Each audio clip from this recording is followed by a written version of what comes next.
Hello everyone, it's Leo and Merodon. And in this video, we are going to do something a little different. We're going to talk about a shareholders meeting that happened in March this year for the shareholders from Toei Animation. This is an interesting conversation to have. We're going to know what was said, what was shown, and a little bit of a Q&A that happened in the event as well. It's important because Toei Animation is the studio that does Precure and lots of other iconic anime, and it's also a better look into the scope of the animation industry, looking at one of the biggest animation companies. So, as I said before, this is a shareholders meeting. This is the 87th shareholders meeting from Toei Animation. And it happened back in March from 2025. And just as a curiosity, everyone who has a bit of the shares is able to, not everyone, anyone can get shares from, I don't know, maybe only Japanese people, I'm not really sure. But you can participate in the shareholders meeting if you have at least 100 shares.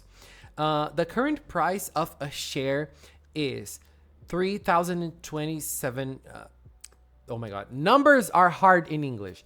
3,270 yen. And so you will need 320,000 yen to be able to attend a shareholders meeting. Girl, you can buy so many acrylics with that. So 3,220 Japanese yen equals more or less $22. So you have to multiply that to 100. So you're going to need $2,000, more than $2,000 to be able to get the minimum amount of shares to participate in the shareholders meeting from Toei Animation. So in this shareholders meeting, they show some videos to their shareholders, and in this particular one, they shared different franchises, totalizing 5 minutes. And the franchises were One Piece, Precure, Fushigi Dagaisha, But Detective, the new Digimon anime, the Precure movie, Girls Band Cry movie as well. Girls Band Cry is so good. Oh my God. And also Rakuen Tsuiho, Kokoro no Resonance. So those were the stuff that they have showed in the shareholders meeting. It's just important to mention that Digimon is getting a new season. It's called Digimon Beat Break. And they have already announced the visual and the names of the main character and the Digimon partner. Tomoro and Gekomon. Oh my God, I had a hard time reading. I'm sorry. And so after they have shown these videos, this season is starting in October. After they have showed these videos, there was a Q&A. People in the audience were able to talk a lot about their worries, and there was a big session in which they talked about lots of interesting points, and we're going to share some of them here. One of the questions was about the special events from certain franchises. What is happening in Japan right now is that the special events are for big fans. So they sell the tickets for a specific person. And what is happening is that there is happening a lot of resales of those tickets. One ticket for those events is like 10,000 yen. And now it is being sold at 50,000, like 5 times more than the original price. And this is becoming a problem. And so one of the questions from the shareholders was, how are they dealing with it, and how they are, if they're trying to implement security measures in those events. And they said that this happens a lot in Precure events. The Mirai Days event specifically had like soaring prices in terms of resale tickets, and they are really worried, and they're thinking of ways of dealing with that. And it's funny because Mirai Days was a special thing for Precure, so I really understand people going feral over the tickets. But one of the things is that they have said in the answer is that they also share these concerns. But the thing is, they are already releasing those events on streaming platforms. So there is the event itself physically, and if you're not able to go physically, you can buy a ticket to watch the event on streaming. So if it kind of is like as if you were there. Obviously, it's not the same thing. But this is one of the way they're dealing with it, and also releasing DVDs after a little while that the event has passed. And one thing that they are thinking of doing is increasing the number of the live shows. And they also said that the process for entering those events is going to be a little bit more complicated than it usually is nowadays. They are thinking of implementing those security issues, and also they want to educate people who have bought tickets. They probably want the people who bought to go, like, you're not going to be able to pass this ticket for someone else or something like that. But they are also saying that they are wanting to increase the opportunities for people to watch the live shows. So it's not just like, oh, we're implementing security measures. They need to think about other things like, okay, we need to maybe make things bigger, make more live shows for all fans to have the opportunity to come. Because if they're selling the tickets are being resold at this price, it's because people are desperate to go to those events. They really want to be there. So it's nice they're thinking of ways. I mean, this is not even a question for me or for most Precure fans that are here at Magical Cinnamon, because most of us don't go to those events. But I just feel like it's nice to know those little details. It's nice to know those little things. Another thing that was asked, which was really nice, is that the state of animation is very complicated. The production time is very long. There's a shortage of animators, and Toei Animation has to deal with it as well. So how is Toei Animation addressing these issues? And one of the executive directors, called Yamada, he answered by saying that the Toei Animation situation is a problem, and there is a shortage of personnel, so there's a shortage of animators. But what they're thinking of doing is they want to make Toei Animation an attractive studio for people to work with.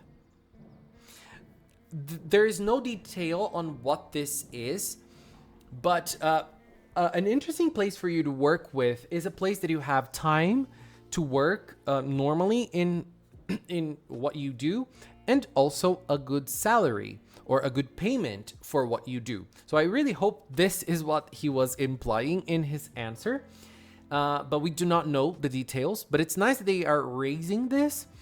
But he also said that Toei Animation is doing better than other companies because Toei has a lot of overseas sales revenue because of lots of their iconic franchises. And so this is something that Toei Animation has, like, an upper hand compared to other studios that do not have the same amount of revenue that they do. I mean, they have names, like big names, like One Piece and Sailor Moon, for example. So, like, big names for overseas sales. And now going up a little bit on Precure, this is something that is also related, at least a little bit, to the channel. One of the questions was about leaks. And one specific leak that was asked was the Idol Precure Sete leak. So there was this leak before the release of the anime. And the question was, do you intend to take measures against this? Do you intend to take legal action? And said that Executive Officer Suzuki answered this question by saying that this is something that happens with other franchises as well from Toei Animation, not only Precure. And they said that it's very difficult to determine the extent of illegality.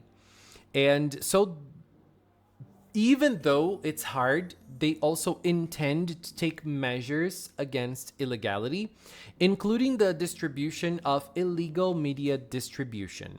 So, this is an important thing for Precure fans, because especially the Precure fans from a certain area, like the English speaking fandom of Precure, we talk a lot about leaks, we share leaks, we discuss leaks, and even though there is a certain care on sharing them, as we do here in the channel and in other places, like putting spoiler tags, and here in the channel, like making you aware that a leak is going to be shown before showing it, it is still a leak. It is still something that should not be shown. I feel like there is a difference between different types of leaks. When we talk about a leak, like usually we have in Precure, a merchandise picture has been taken and it's out on the internet. It's one thing. But then when you have inside arts that were supposed to stay inside and they got out, like the Toei leak that we had for Unido Precure, it's another thing entirely. The Unido Precure leak is probably the first time we had a leak like this before any other type of leak from this season. We had a Toei leak in Doki Doki 2, but I think Doki Doki had another leak before that. And it's interesting to see how they're dealing with this, and it's interesting to see that they are thinking of taking legal measures against this. And obviously, it's hard to understand if they're taking, like, if their action is going to be directed towards the first person who shared it, the person who leaked it internally, or from inside to outside, or if they're going after everyone who has publicized it. I feel like it's a harder thing legally to do when you're dealing with this. But going forward here at Magical Cinnamon, I don't know how things are going to be from now on, from the leaks for 2026 Precure, for example. How are we going to cover it? If we're going to cover it, if we're going to share the leak here as we usually do, or if we're going to do something a little like different, or maybe just talk about the leak and not show it. I don't know. This is becoming a thing, because this was even asked in the shareholder meeting. So maybe they're going to try and take different actions against this kind of content, against this kind of diffusion on the internet. I'm not personally against leaks. I like them. I like discussing them. But the way that the company deals with it is something that we have to think about when we're creating content. So it's still a little cloudy on how we're going to deal with leaks from now on here on the channel. Leaks like the Toei from Idol, leaks from merchandise, pictures, random pictures from merchandise, I feel like are a different aspect of it, which are not being discussed here. But the Toei leak is something that is worrisome for Toei. So I don't know. Let's wait and see.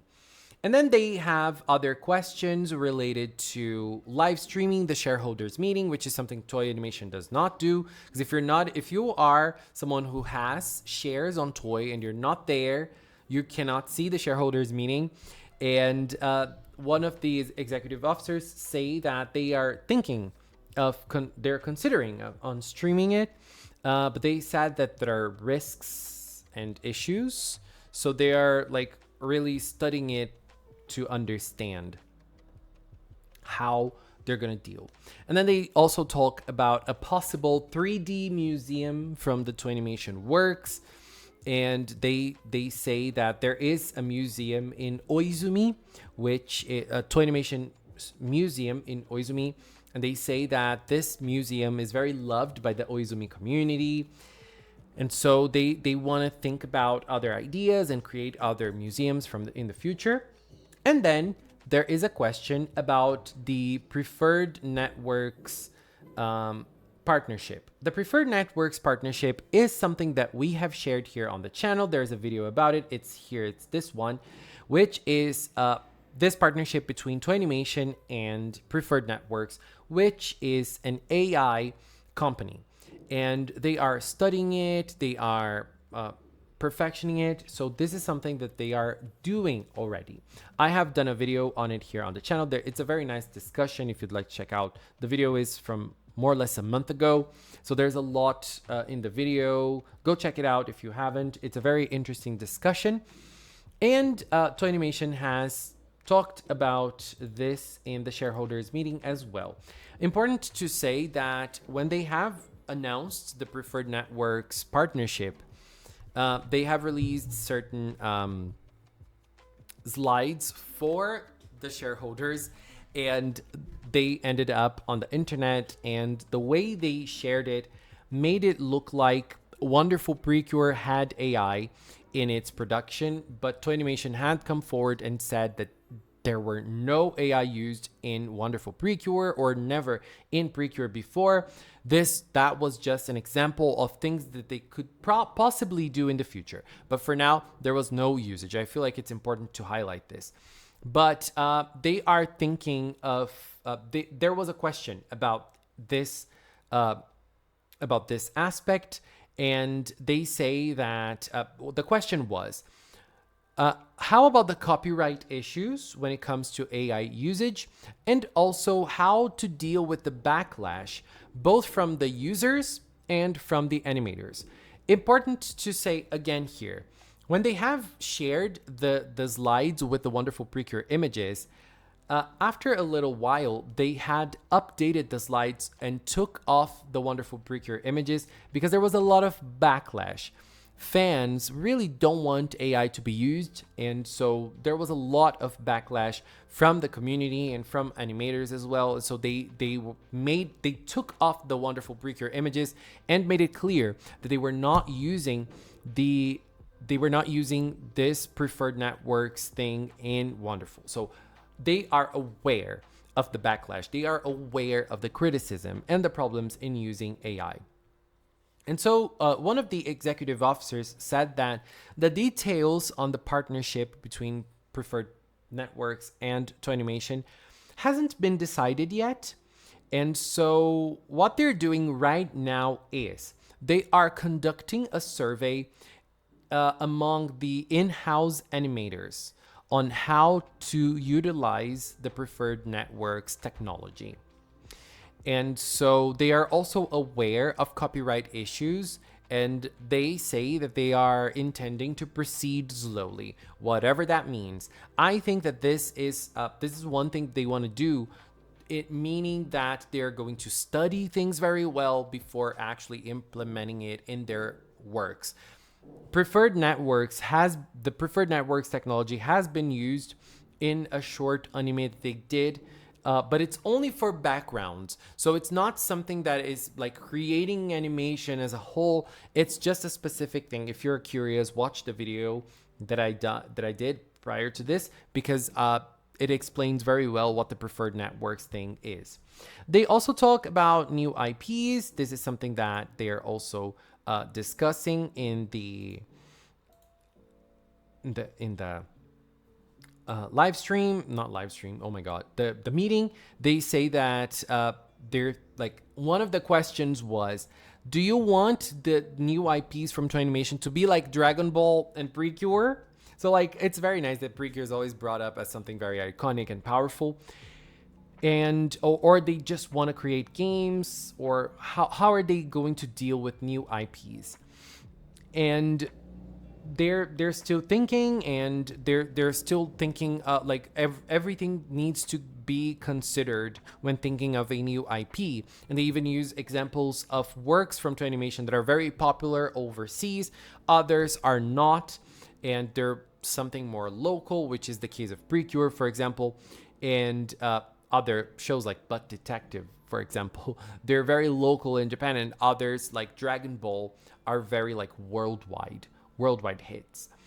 And so this is something they need to think of when creating a new IP, when creating new ideas. And there was one particularity that was very like jarring in Toei, which is there are only senior male executives in Toei Animation.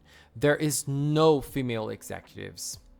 This is very hard to believe for an animation production company, because when you look at the others, it's different. So Toei Animation still has this problem. And so they also say that the atmosphere in the shareholders meeting is very, very serious, very formal, but the executives and all of the officers as well, they are really polite when answering any type of question. This is a very nice thing, but it really surprised me there's no female executives at Toei, senior female executives at Toei, which is something rare for an anime company. Toei Animation, you can do better at this. And just to finish, I just wanted to show a little curiosity here, which appeared in a magazine showcasing the shareholders from Toei. And one question was, not in a magazine, it was a pamphlet from Toei Animation. And one of the questions was why this specific person invested in their company. And one man, a 40-year-old man, has said that he invested into animation because he believes Precure is going to become a national treasure. I find this reason very, very iconic already, and I would invest into animation just because of Precure as well. Oh my god, I just think it's funny. I just wanted to bring this here. It's not exactly related to the shareholders meeting, like not directly, but this was part of the pamphlet from Toei, and so I just wanted to bring because I found this super iconic. Anyways, this video was just to get a better look at Toei Animation and to understand certain details of the company, some of the things that are talked about by the shareholders, some of the concerns, and some of the background details that we do not know much about. So I just wanted to bring it here and to make a video about it. Anyways, babies, this is it for now. I want to take this little time to thank the Magical Cinnamon production team for helping me a lot, and I mean a lot, with this content. Thank you very much. And also the members of the Magical Cinnamon channel. If you are a member, thank you very much for being a member and supporting here on YouTube, on Patreon, on Throne. Thank you. Yay, thank you, Meteron. And if you've watched up to now, thank you so much as well. Thank you so much for watching, and until next time, bye-bye.